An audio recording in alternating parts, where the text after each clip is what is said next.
So it's here. After 4 setback dates, Atlas has finally arrived. If you got past all the bugs within the first few hours of launch, you're thrown into an immense open world, teeming with crazy creatures, curious oddities, and of course, pirates. Out of the gate, it may seem a little bit overwhelming at first, not knowing which buttons do what, how to craft, heck, even how to survive. Well, I'm here to get you off the starting zone and into the vast world of Atlas. This is Gamertamers. Play them, review them, and guide you through them. A variety gaming channel. And if this is your first time here, then click that subscribe button for that constant content heading your way. As soon as you spawn, your immediate goal is gathering. This is something you'll be doing the entire game, so go ahead and familiarize yourself with it. You can get fiber by harvesting bushes. Next up, it's a bit more painful. Wood and stone require you to punch trees and rocks. However, I would save the health bar for the trees since you can pick up small stones along the coastline. To be able to craft the stone pickaxe and stone hatchet, you're gonna need to level up. The fastest way to level up is killing animals. Aim for low-level creatures in your immediate area, like a turtle or a boar. Don't engage on tall creatures such as elephants or giraffes, especially at level 1, unless you're with a group. Once leveled, you'll acquire your first skill point. Use this skill point into the basics skill, which will allow you to build our much needed tools.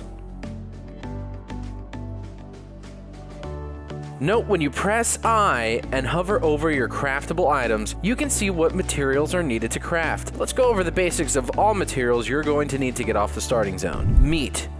Remember that animal we killed earlier? Well, use a hatchet on a corpse to get the most out of it. Hide. Also gathered from that dead animal. Fish. Don't do what I did. After killing a fish underwater, drag it to the beach. You'll thank me later when you don't drown from stamina depletion. Fruit. There's a wide variety of them. Gather them for your fruit vitamins. We'll talk about that later. Wood. You get that from trees. Thatch. Gathered from trees using a pickaxe or hatchet. Stone. Get more bang for your buck by swinging a pickaxe at it. Another much needed resource, be sure to collect a lot of this as well as wood. Flint can only be gathered from rocks by using a tool. There's plenty to be concerned about when on a deserted island. However, this should be on the top of your list. Health points, vitamins, hungriness, hydration, load, and stamina. With health points, be sure to stay away from 0. Here are things that can prevent that. Vitamins have 4 different bars. Orange bar for fruit, light green for vegetables, teal for fish, and purple for proteins. Fill them by eating their respective foods. Do not overfill your vitamin bar. You will get sick and die. Speaking of food, next up is your hungriness bar. If you start starving, you start dying. Fill your belly up when you're low to avoid loss of health. Hydration. The go-to method is usually gonna be a big patch of grass, going prone, and then left-clicking to begin foraging for water spouts. Hit the white bar indicator consecutively 3 times, and you'll be rewarded with a spout. Other methods include using a shovel, or be lucky enough to find a freshwater lake. Stamina shows how much energy you have for doing actions like using your tools, running, etc. If you're out of stamina, just hold still. It'll refill. Next up, skill tabs. When I say there's a lot of skills. But in the beginning, you're going to want to focus on survival skills specifically. The basics, tools of the trade, and construction. Those 3 will provide you all with the most important early game recipes. Everything after that is preference. As far as character stats go, I suggest putting it mostly on health and weight. Stamina really depends on what your role is going to be while playing. Water, I would advise to stat more into than food, since we're going to have food on us at all times.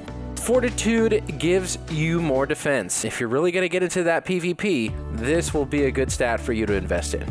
Now, you've gotten this far, but the point of all this was to get you off of Starter Island. Behold, the raft. In order to build a raft, you'll need to find the shipyardsman on the docks of the town that is off of the coast of the island that you just spawned on. Blueprint for the raft is not too bad. 75 fibers, 20 hide, and 80 wood. Now I can't stress this enough. When you finish making your beautiful raft, the first thing you want to build on it is a bed and a campfire. That is how you will save your location. If you die, you will respawn on that bed.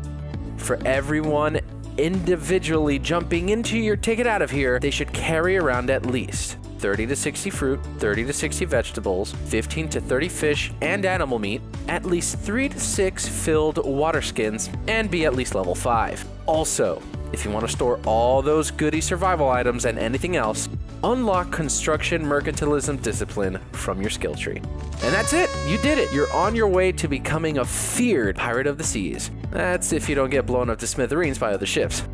As you set sail on your adventures, I wave goodbye to you at the port. Good luck, guys. I hope I've helped jumpstart your journey, and until then, tame that game.